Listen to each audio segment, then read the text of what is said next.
सुंदर आलीशान मकान के द्वार पर पहुंचे। द्वार पर जाके अलग जगाई अलग निरंजन। अंदर से एक स्त्री निकल के आई जो बड़ी सुंदर थी, बड़ी रूपवान थी। धन दौलत, जमीन जायदाद, मकान और गहने आभूषण में बिल्कुल लीन थी। वो आकर के बाबा मच्छिंद्र नाथ को नमस्कार करती गए।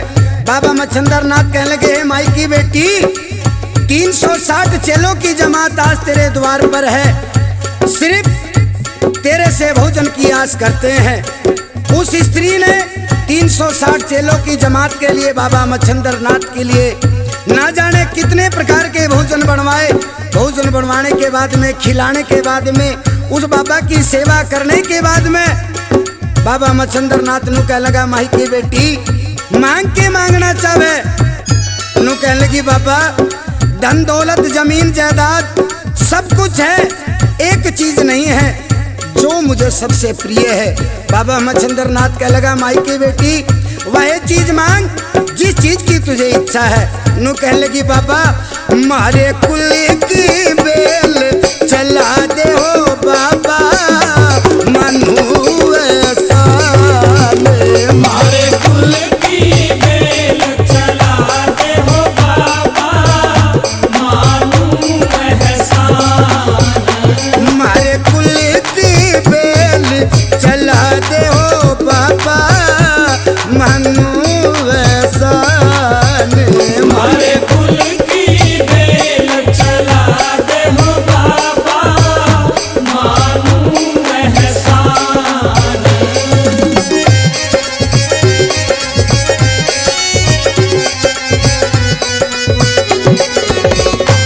Golden Music.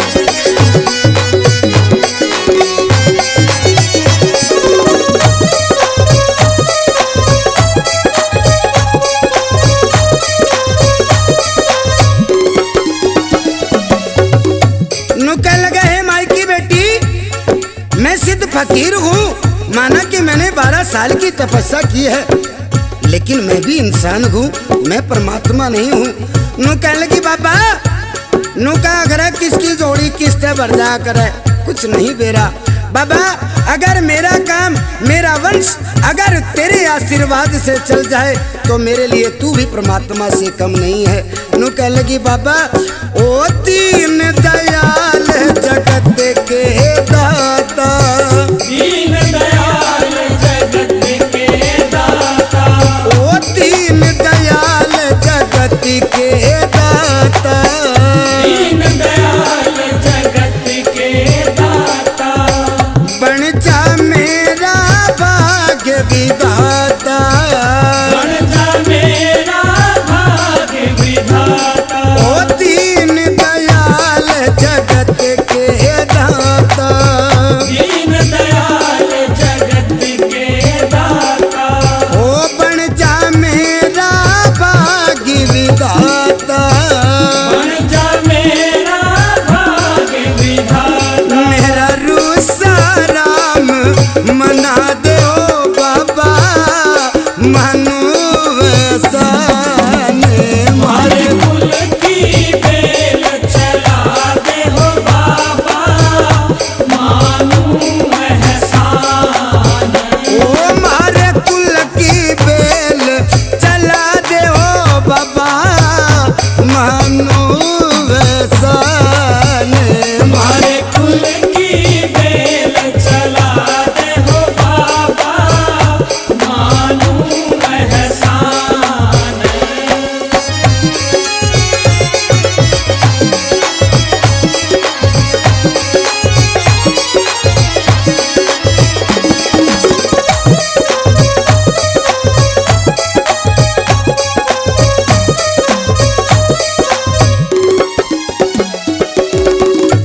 की बेटी धन दौलत मांगेगी तो भी अच्छा रहेगा, जमीन जायदाद मांगेगी तो भी अच्छा रहेगा, लेकिन परमात्मा से बराबरी मैं भी नहीं कर सकता।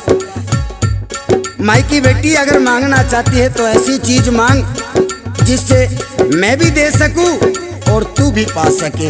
नू कहने लगी बाबा सारी चीज है पर एक चीज को ना, बिन औलाद की सागर वासा, बिन औलाद की सागर वासा, ये बिन औलाद की सागर वासा, बिन औलाद की सागर वासा, ओ कति टूटली मेरी आशा, कति टूटली मेरी आशा, मारा उजड़ा बाग खिला दे ओ बाबा, मनु एहसान मारे कुल की बेल चला दे हो बाबा, मानू एहसान, ओए मारे कुल की बेल चला दे ओ बाबा, मनु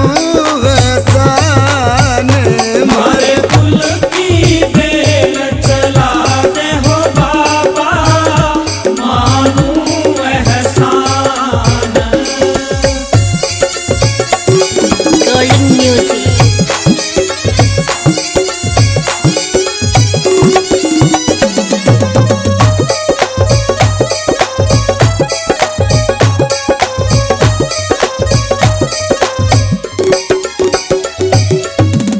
मैं दुखियारी करम की मारी, मैं दुखियारी करम की मारी, हे माई की बेटी तू दुखिया मन नहीं लागता बेबे, तू दुखिया है।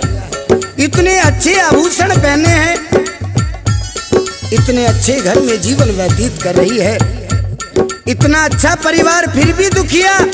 नो कहने लगी बाबा आभूषणों के कारण पैसे के कारण दुखिया नहीं हूँ, मैं दुखिया हूँ तो किसी और कारण से हूँ।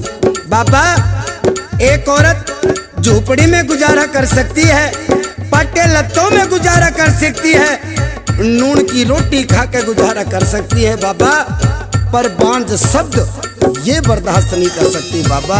मन बेरस से मैं दुखिया कितनी सू, दिक मैं दुखियारी करम की मारी, मैं दुखियारी करम की मारी, बाबा बांझ के मन दुनिया सारी, बांझ कहे मन दुनिया ओ सारी, बाबा मैं दुखियारी करम की मारी, मैं दुखियारी करम की मारी, बांझ के मन दुनिया सारी, बांझ कहे मन दुनिया सारी, मारा बुझता ओ मारा बुझता दीप जगा दे ओ बाबा, मानो एहसान मारे कुल की बेल चला दे हो बाबा,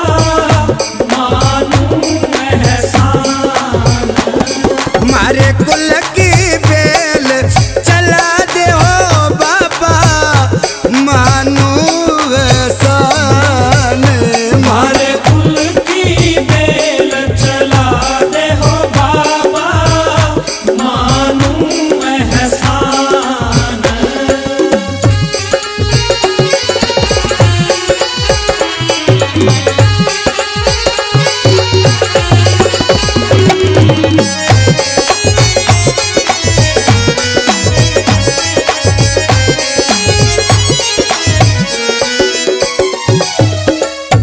माई की बेटी नहीं मानती। बाबा ने अपनी झोली में हाथ डाला और भभूत काट के नू कहने लगा, ले माई की बेटी जब नहीं मानती ना तो मैं अपनी 12 साल की तपस्या का फल तुझे देता हूँ। तेरे यहाँ एक बेटे का जन्म होगा जो बड़ा रूपवान होगा, बड़ा बलवान होगा, बड़ा विद्वान होगा। तेरे बेटे का पूरे संसार में नाम होगा।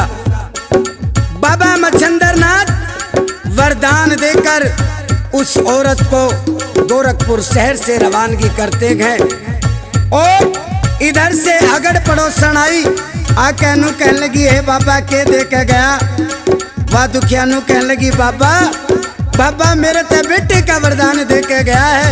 हे मैं भी माँ बनूंगी, देख लियो मेरे भी लाल होगा, और ऐसा लाल होगा कि पूरे संसार में नाम होगा। वे अगड़ पड़ोसन कहने लगी, हे जो बाबा तेने बबूत दे के गया ना, वो बबूत कोने दे गया? तेरे घर में भूत बढ़ गया, तारा वीर मर्द का मेल भी खत्म हो जाएगा। कड़े के लाल खिलावेगी, एक रोटी तो दुखी हो जाएगी। इतनी सीख मारी के बाद दुखिया नु कहने लगी, हे नु बता मैं इस बबूत का क्या करूं? नु कहने लगी, इस बबूत ने कूड़ी पे फेंक दे। भक्त जनों, उस दुखिया औरत ने बाबा मच्छंदरनाथ के उस वरदान को कूड़ी पे फेंक दिया और फेंक कर अपना जीवन व्यतीत करने लगी। समय बीतता गया, 1 साल 2 साल 5 साल 8 साल 10 साल 12 साल हो गए इन बातों को। 12 साल के बाद में बाबा मच्छंदरनाथ ने सोचा, अरे 12 साल हो गए गोरखपुर शहर में गए, भाई चलो उस शहर में दोबारा चलते हैं, जाकर देखे तो वो बेटा कितना बड़ा हो गया जिसको वरदान में देकर आए थे। अब गोरखनाथ उधर कूड़ी में अपना जीवन व्यतीत कर रहे हैं और इधर बाबा मच्छंदरनाथ उस दुखिया से गोरखनाथ का हालचाल पूछने आ रहे हैं। गोरखपुर शहर में आके बाबा मच्छंदरनाथ 360 चेलों की जमात के साथ में आए। जब गोरखपुर शहर की गलियों में कदम रखा, वही जमाना याद आ गया। नु कहने लगा, ओ एक योगी अलग जगावेरी माई बिकसा दे घाले। एक योगी अलग जगावेरी माई भिक्षा दे घाले। ओ एक योगी अलग जगावेरी माई बिकसा दे घाले। एक योगी अलग जगावेरी माई भिक्षा दे घाले। माई की बेटी अलख निरंजन, अंदर से वही औरत जो 12 साल पहले एक बेटे का वरदान लिया था बाबा मच्छंदरनाथ से, आंखों से अंधी हो चुकी बेटे के इंतजार में। और बाबा मच्छंदरनाथ 360 चेलों की जमात के साथ उसके द्वार पर खड़े हैं। बार बार कह रहे हैं, अलख निरंजन है माई की बेटी, ला उस बेटे के दर्शन तो करा जिसको आज से 12 साल पहले वरदान में देकर गया था। नु कहने लगी, बाबा कौन सा बेटा, कौन सी बेटी? मैं तो संतानहीन हूँ, मैं बेटे के इंतजार में आंखों से अंधी हो चुकी हूँ बाबा, मेरे कोई संतान नहीं हुई। बाबा मच्छंदरनाथ कहने लगे, माई की बेटी धोखा ना करे, 12 साल की तपस्या का फल देकर गया था, बेटे के दर्शन करा, बेटा कहाँ है? कहने लगी, ना बाबा सच्ची मेरा कोई संतान नहीं हुई। फिर बाबा मच्छंदरनाथ कहने लगे, माई की बेटी उस बबूत का तो बता जो बबूत तेरे दे के गया था। कहने लगी, बाबा वाह बबूत तो मैंने कूड़ी पे फेंक दी थी। बाबा मच्छंदरनाथ कहने लगे, माई की बेटी तने 9 करोड़ का लाल कूड़ी पे फेंक दिया, कौन सी कूड़ी पे फेंका? नु कहने लगी, बाबा इस कूड़ी पे फेंका। कूड़ी पे जाने के बाद में बाबा मच्छंदरनाथ भक्त जनों बाबा गोरखनाथ महाराज को आवाज लगाते गए, अरे बेटा गोरखनाथ, अरे बेटा गोरखनाथ, बेटा गोरखनाथ। कूड़ी के अंदर से आवाज आई, गुरुजी मन बार काढ़ ले हो मन बोलिए 12 साल गुरुजी मन बाण काढ़ ले हो मन होलिए 12 साल।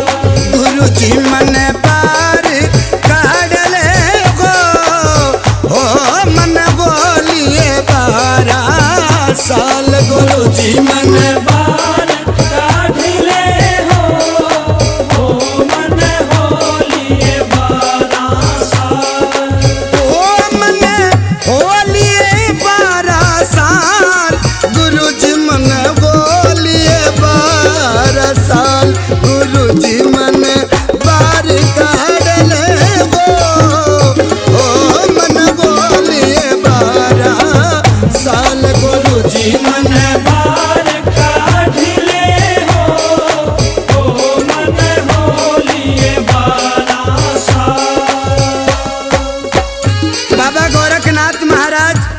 नू कहने लगे बाबा नू ते बता क्या मेरा हक नहीं था?